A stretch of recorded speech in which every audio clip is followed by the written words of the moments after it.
bleed for my money, day in and day out.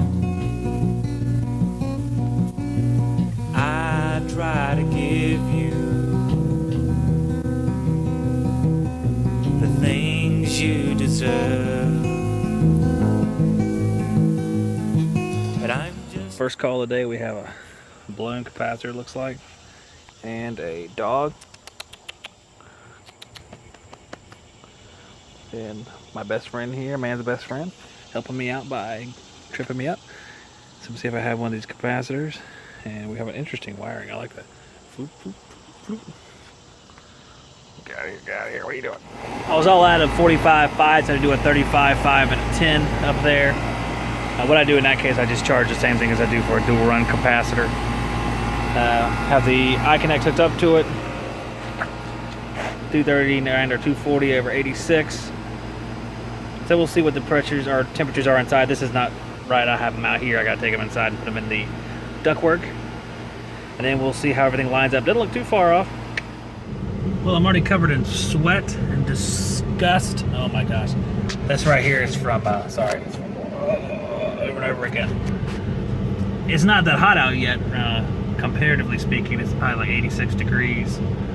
But it's 9:30 in the morning, so it's gonna be a toasty day. I am waiting for the customer to come back. She went to the bank to get her payment. Could have done that earlier, I guess. That's okay, as long as she's coming back. I'll wait here all day. I am now here at Market Street, as you can see from the sign up there, going to Johnstone or United. I haven't really made up my mind yet. Maybe I'll go to United. I haven't been there in a while. To buy some run capacitors, because I am running low. I've been using them like, well, I don't know. I've been using a lot of them though. So we're gonna stop there and get some run capacitors, and I'm heading up because I gotta change some run capacitors at a house up on the south side of Wilmington. Then I'm back to the north side to what is probably gonna be another run capacitor, because the outdoor unit's not running, but the indoor unit is. And I was just there not too long ago and everything was fine except for a loose wire. So we shall see. And that loose wire was a reversing valve wire, so it was running in heat, which was really uncomfortable because it was hot that day too. And our final call is going to be checking out a system that I went on for a guy who got a home inspection report, and some of you have seen that short little clip where I'm looking at the drain line and I'm remarking how it looks like it's running a little bit warm on the suction line. Well, he's decided, without me prompting him, to have me go back and check that. That's kind of funny. Just a coincidence, I promise you. So we'll be checking that too. And I'm gonna add a return on this system down near the master, which is down there. Just want to make sure there's room on the box there, which there is, to run an 8 or 10 inch return. I'm just gonna put it in the ceiling. I replaced a run cap on this outdoor fan motor. I'll have to check how many amps it has running. We'll see how many it's supposed to have. See if I got it right here. That's our compressor, 6.5, little 2-ton. And we have 0.7, which I'm sure is good. Let's see if I can find it on there. 1.1, so we are good. Something I spotted on preventive maintenance. Got it written down right here. And going over to the Goodman to replace the dual run cap there because it was weak. Got the dual run capacitor replaced in this Goodman unit. 45.5, giving us 41, and let's see if I can't do this.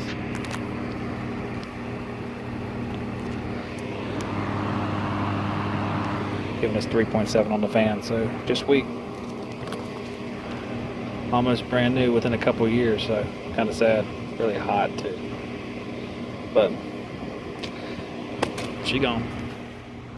I am in the crawl space now. You see our Goodman unit over there has a condensate pump, just pumping stuff into that line over there. Is running out below grade, so I've run a new line coming in from here, going up so people can crawl underneath it still.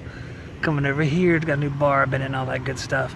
I'm gonna put that tap right here so it'll blow out a little bit higher and get out of that area so it's not dampening right around that unit all the time.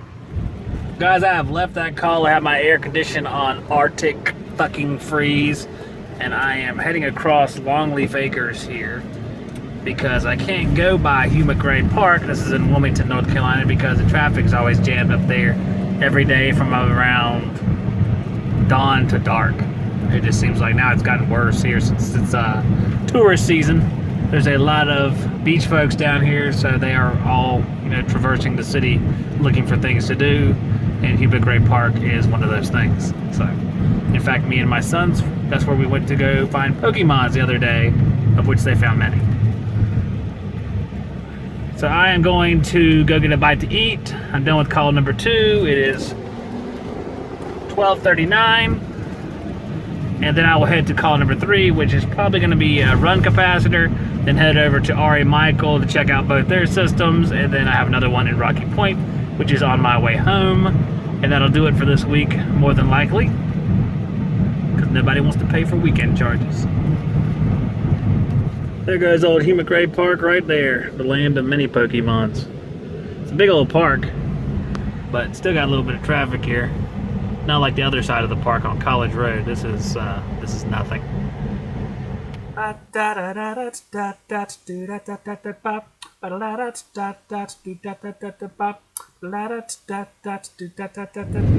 guys, it's another race against time mode. My wife is ill, so I have to go home and pick up my kids. And I had to get another service call in, which you didn't get to see. Sorry for the shaky camera. You didn't get to see that service call because I wanted to hurry. And it turns out the breaker was just tripped because the compressor is about to crap out.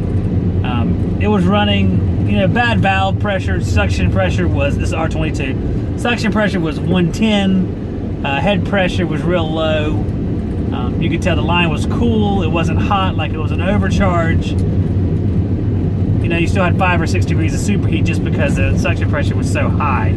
You still had some cooling effect, but the compressor's pretty much gone. Could be a combination of some reversing valve issues as well, except we didn't have that low amp draw from having valve trouble or reversing valve issues. Typically you have a lower amp draw whenever the compressor valves are bad, so there's probably something mechanically wrong with the compressor as well, or electrically or somewhere. Either way, the moral of the story is the compressor is crap and it needs to be changed out, or the whole system needs to be changed out. Matter of fact, if someone asked me to replace that compressor, I'd have to replace the reversing valve too, just as a precaution, which is pretty expensive. This is a 4-ton machine. But I did get the call done, and I had one more today, and I don't know if I'll get to it or not after I go home and pick up the kids. I might come back and do it, because it's only about 20 minutes from my house, and we're 45 minutes from my house right now. It's 1:57. I have to make it back around 2:45 so I can go to the school. It takes about 15 minutes to get to the schoolhouse. I typically get there right around the bell, which is 3:05, because the line forms and there's no point in waiting in a big long line, so I just get at the end of the line because it shoots through right after the bell. But that's where I'm at today. A little bit of business / family. It's always juggling act. I think I named a video the juggling act. That's what it is. Got to figure out the best way to make it work. It's one of the reasons why I do service and not installs, because if this happened during an install, it would really fuck things up. But during service, I can kind of move things around. I can come back and get the calls or whatever. A lot of times I can make that work. So it works for me in my life. So we'll see if I get that last call. See what happens. Got some interesting looking grills here. Grills that you can actually take them down like this. The open and close little plastic deals. Well, they shoot air around the rim. I've never seen anything like that before. And you can lock them like that. You can drop them down a little bit, I guess. So it'll shoot air around the edges. That's some weird stuff. I've never seen that. But that's neither here nor there. I have the one probe up in the return there. I have one probe. Took one of the grills off and just put it up inside of the supply. So we're gonna let it run for a while, bring that temperature down, because Iconec likes it to be, not 84 whenever you're testing. Better parameters for testing are a little bit cooler than that, so we'll let it run for a little while. I might use the restroom. Let's see. Ooh, good, they have toilet paper. I'm just kidding. Or am I? Guys, we got a 2-ton system here. You see we're running 1.37 tons. I typed in 800 CFM. The auto estimation was given a little bit high on the CFM because the charge is low, as we can tell. We have a 37-degree superheat. Our target's 18. We have almost no subcooling at all. Our head's a little bit low for 13 SEER. This is a CPLT Goodman unit. So actually everything's low. So it's a pretty apparent low charge. In fact, let's see what the iManifold says it is. Troubleshooting. Turn that on. We got a red thingy. Let's click that.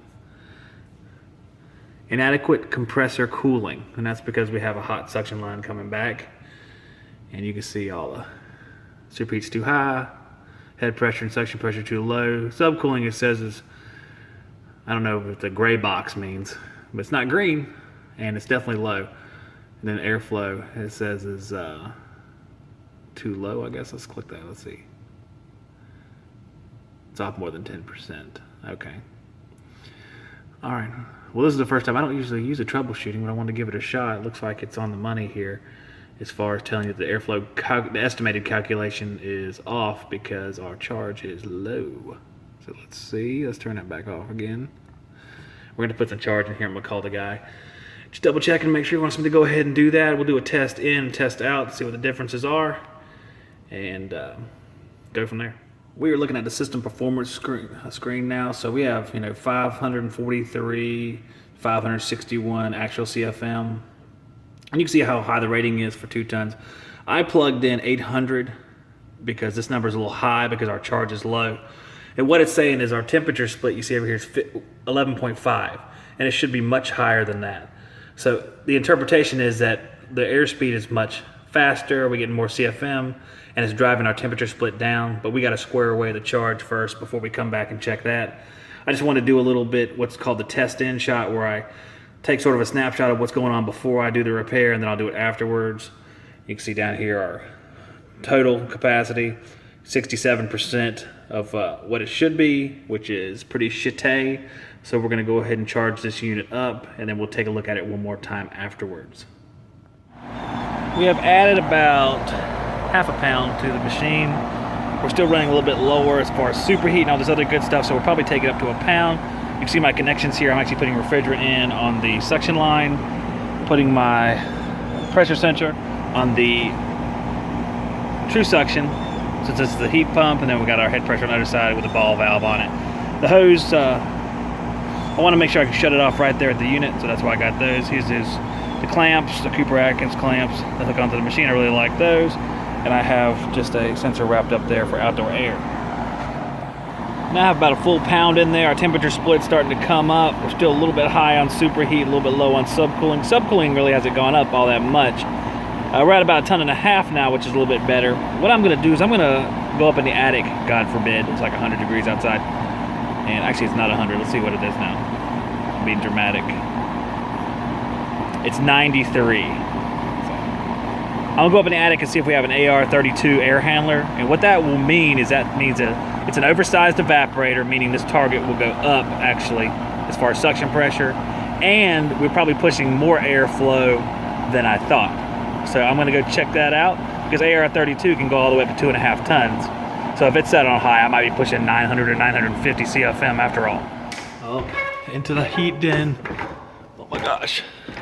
It's like 1,000 million degrees. The light doesn't work.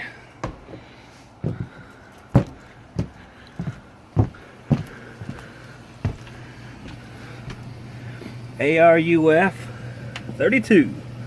So we're right. And probably that original piston's in there too, meaning we're going to get a little bit odd reading due to the fact that it's going to let more refrigerant into that evaporator. So let's go downstairs and we can make the changes we need to. Guys, I changed my evaporator from standard to high efficiency. You can see that the target goes up. We have a superheat right around 10. It's fluctuating down. You see it all the way down to 4.2. We only added a couple more ounces. So a couple more ounces takes it from 22 all the way down to 4 with a fluctuation. Really could use the proper piston or TXV for this system. Let's see what else we got here. Target's still 14. It's going to rebound back up, I'm sure. 15.3. Let's put in the other airflow numbers as well. See if I can do that. We're gonna put in 900 CFM. Actually, no, we'll do auto estimation. That'll be even better.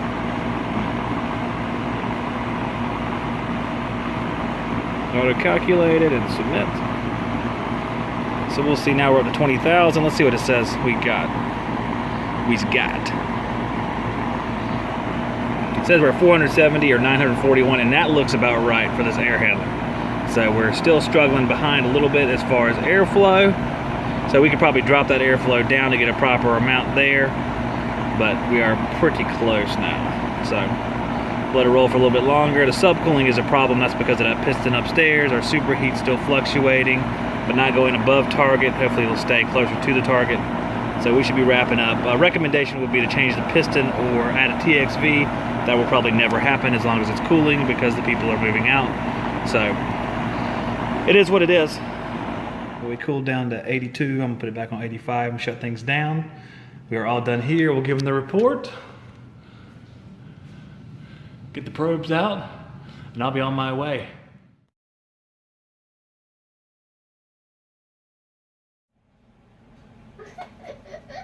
Look at mine. Look at mine. What? I can't see. Look at me. I like glue.